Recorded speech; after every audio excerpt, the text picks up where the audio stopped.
Ashes of Creation, the long-awaited savior of the MMORPG genre. But honestly, who cares? Season of Discovery is less than 24 hours away. Can Ashes of Creation even compete with that? So this month is an odd one. We don't know if the showcase will be absolutely copium-inhaling, bag-chesting, poggy-woggies out the wazoo, or if the showcase will be a mediocre flop. A preview of the Alpha 2 Artisan skills is our subject, and although I'm personally excited about this one due to its economic implications, there's something else looming in the background that might overshadow it entirely. But Told you. before we get into that, our beautiful patrons and coped out the wazoo Twitch subs and I would love for you to grab yourself a Coca-Cola, because the clips I have to show you related to this month's showcase could set us up for some very exciting announcements. However, Okay. I'm also quite unsure what is still valid or not, especially when it comes to that supposed a quarter reveal for Alpha 2. So please, curb your excitement for this month's showcase and try not to get yourself overhyped. Now, Ashes of Creation was hyped, expected, but only until the point that the World of Warcraft Classic Plus was announced. Yeah, now Ashes of Creation has actually a battle to fight. Previously, they already won because Blizzard was destroying themselves. Again, Blizzard can only destroy World of Warcraft, no one else. And now, Classic Plus, baby. Everyone has been waiting for this. Ashes of Who creation? Can this even compete? Let's see. Because we really need some high-tier copium here to, not just completely abandon Ashes of Creation at this point. with all that bollocks... Or until Blizzard ruins, again, everything that they are doing by doing something stupid. Which is potentially any second now, honestly. out of the way, let's begin, shall we? So, Artisan skills for Ashes of Creation are one of the most important parts of this game. They fuel the economy, social structure, and are activities that all players will engage in through one of the 3 Artisan schools: gathering, processing, and crafting. Now, this is the point where I give you a full list of all the Artisan skills, but why would I list them out for you when we have a clip of our Lord doing it for us? In the gathering profession, we have mining, we have lumberjacking, we have herbalism, we have fishing, we have hunting. Cotton picking, essentially. All of these skills can use slave labor, and it's beautiful. It's gonna be absolutely great. One of your inventory upgrades is a whip. Beautiful. In the processing, we have metalworking, stone masonry, weaving, tanning, lumber milling, farming, animal husbandry, alchemy, and cooking. And in the crafting, we have weaponsmithing, carpentry, arcane engineering, armor smithing, leather working, tailoring, jewel cutting, and scribing. The thing that makes Artisan... Okay, that sounds pretty decent. They have a basic full list of things. I kind of like that. skills different in Ashes of Creation compared to other modern MMOs is that beyond journeyman level, players must specialize in either gathering, processing, or crafting, and that locks them out of the other 2. This is one of the major components that fuel the economy and social aspects of this world, because you need to rely on each other to acquire special types of materials. New World really failed in this regard, and it was one of the main reasons why its economy crashed in both the launch and the fresh start months later. This was simply... Well, the big reason why it crashed was I actually really liked the New World design, because technically it was a heaven for people that want to craft stuff. Because every auction house had its own listing, okay? So you had the ability to go to an auction house where something is ridiculously inexpensive and then just, flip it onto the auction house where everything is really expensive. Because if a person needs 10 stacks of whatever, they're just gonna buy it in the expensive auction house instead of going to the cheap one, on average, if it's not something ridiculously expensive. So, that was the dream, but no one took advantage of it, and the average player hates stuff like that. So, they didn't actually fail because of their system being bad. They failed because New World in general was bad, and currently, the average skill cap level of an MMORPG player is roughly World of Warcraft Classic. Because I don't want to. I also don't want to try too hard to get my stuff. I want to put in a decent effort, and when I say decent, I mean close to minimal. And I just want to get rewarded for me not doing anything. It is what it is. But I want that reward to be meaningful, which means I sometimes want the game to bitch slap me and not give me anything. Simply because everyone can do everything in less than 2 weeks, and the materials just got flooded on the market. Another major component that makes Ashes of Creation unique to other MMOs is the power of this crafted gear, and again, I'll let Steven explain it for us. Crafted gear in the game is the best gear. One thing that I'm not a fan of is that you develop a crafting system in a game, right? And you've spent a lot of time making this from a material and resource perspective, all the tables that you can receive, all the connectivity in the economy and how crafting is associated with the game. So here you have these people who are acquiring all of the resources, getting all the recipes, leveling up their professions, and then everything they make is less or equal to anything you could just have chosen the easier path of and gone down the questing and received the best gear. So what we do focus on is that crafters make the best shit. Which means That's questionable if that's gonna work. You know why? Because that's a double-ended sport. You can't. When you get the best gear from raiding, well, you get the best gear from raiding. If you get the best gear from crafting, well, then you get the best gear from crafting, and it's kind of hard. It's kind of hard in those situations. Someone's always gonna be shafted, unless all the items that you get from raids are just craftable materials, in which case it's kind of questionable how it's gonna work, honestly, but that would be at least interesting. But then again, who would want a raid to get 3 chunks of coagulated iron? Not a lot of people. That would be kind of lame, though. at some point, everyone will be engaging in artisan skills because that's how you obtain the best gear in the game. However, this is merely just an overview of why you should be excited for this Artisan showcase. Next, let's actually talk about what we can expect. Well, it's hard to say what they will show this month because ever since October last year, Intrepid have given us very mixed signals about the systems as a whole. We received a gathering showcase in October 2022 that showed off the wood chopping, mining, and herbalism Look at that. professions, but The pickaxe is small. And the pickaxe goes into the rock. Dude, if there's one thing I hate about mining, it's when, in general about gathering, is when the pickaxes, when the axes just go into the wood and you know nothing's happening. I hate it. New World has only done one thing correctly, and that is gathering professions, okay?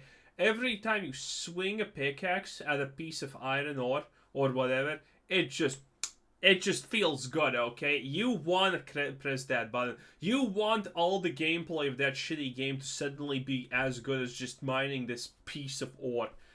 Yeah, that's the good stuff. when it comes to the details of them, we're basically missing everything. A major part of the gathering in particular is this idea of surveying the land to find resources you need, but we've never actually seen it in-game. In addition to this, gathering skills are using a system known as a tool belt, which can be briefly seen in this clip here. So each gathering It's a run escape tool belt. profession will have 3 tools. The tools kind of come online as you progress through the profession, and the different resource types for each one of the profession may require different tools. So you basically want to carry around the right tool for the job. So hopefully we'll get an all-out elaboration on how the gathering works in general. Hopefully. Following this, we got some teasers on processing during our Freehold stream back in June, which put a bunch of spanners in the works for how the processing artisan skill is going to change the world's social structure. To go beyond journeyman, you need specialized Freehold-only processing stations, so I wonder how this will play in the world's economy and progression. And finally, we had a teaser of crafting during the node stream, but it was quite unlike. By the way, the problem here is balancing stuff, okay? Because how do you exactly balance it? Do you make finding craftable resources a lot? Or do you make finding crafting resources really, really rare? What's better, one piece of metal costing a lot? Or a lot of piece of metals and not costing too much? Can you lose crafting items when you actually craft something? Is there a chance of failure? Is there anything like that? Because naturally the problem here is in a three-step crafting what are you gonna call it, process. In a tiered system like this, well, there's a thing. The easiest, obviously, is technically gathering. The second easiest is making those gathered resources into actual craftable ingredients like ingots and stuff, right? Flour and whatnot. And then it's taking those already processed resources, aka crafting materials, into actual armor. Now, how do you balance this? Because keep in mind, the people who are gathering actually need to move around and whatnot. But the people in the mid and the top don't even need to do anything. They just craft it right there. So how do you balance the idea that not everyone is gonna be, a herber or gatherer or someone who makes flour or someone who makes the flour into the bread? How do you balance all of that? Because that's pretty tough, honestly. That's pretty tough. The easiest way to balance this is, well, there's these common things that you can gather and they're not a problem, but then there's the rare shit, okay? The rare shit that actually costs a lot. And there is a chance that, by the way, that in a game like this, the actual gatherers are gonna be the ones who are making the most money. Because if there's a reason to go around the world and exploring it, which there most likely will be, if you're a gatherer, you're always going to roll the chance on just, stumbling on accident across some kind of rare resource node that's going to be a lot of money. So, gathering is going to get an advantage also in that. So that's going to be interesting. Also, the people at the mid and top are going to sell things way less frequently, even though their stuff is more expensive.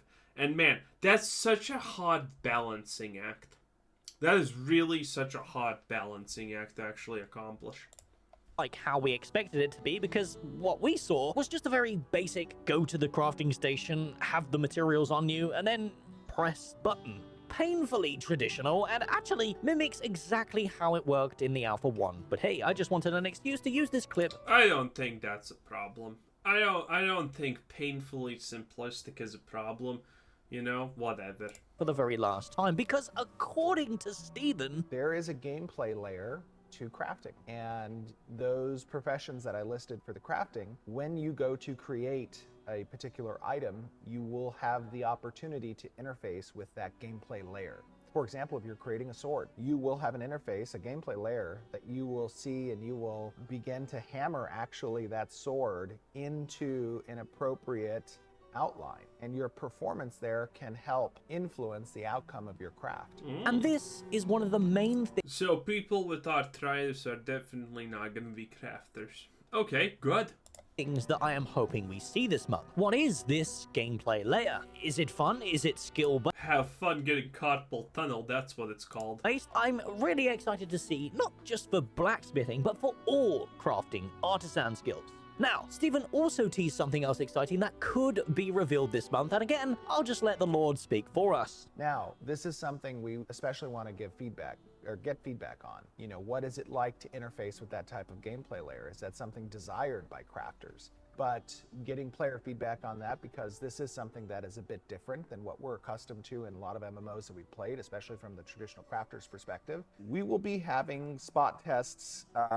Well, we're already doing spot tests internally, but we will be including spot tests with some of individuals from the community as part of the next several months. It looks like he's speaking from a church, not gonna lie. Whether that means they'll announce spot tests this month is completely up for speculation. However, before you get yourselves too excited, I want to remind you guys that this clip is well beyond several months ago, and there's a high chance that whatever the plans were back in October 2022 have changed drastically. Ultimately, I think this month's showcase would be best if it was another one of them highly detailed slideshow streams that give us a major deep dive into all of these systems, because Artisan command skills are very important for this game. It would be great to see those final iterations of them ready for the Alpha 2, and that would give us some insight into how close Alpha 2 actually is, because this system is one of the ones that require the most amount of work. And You know what game is not gonna have this?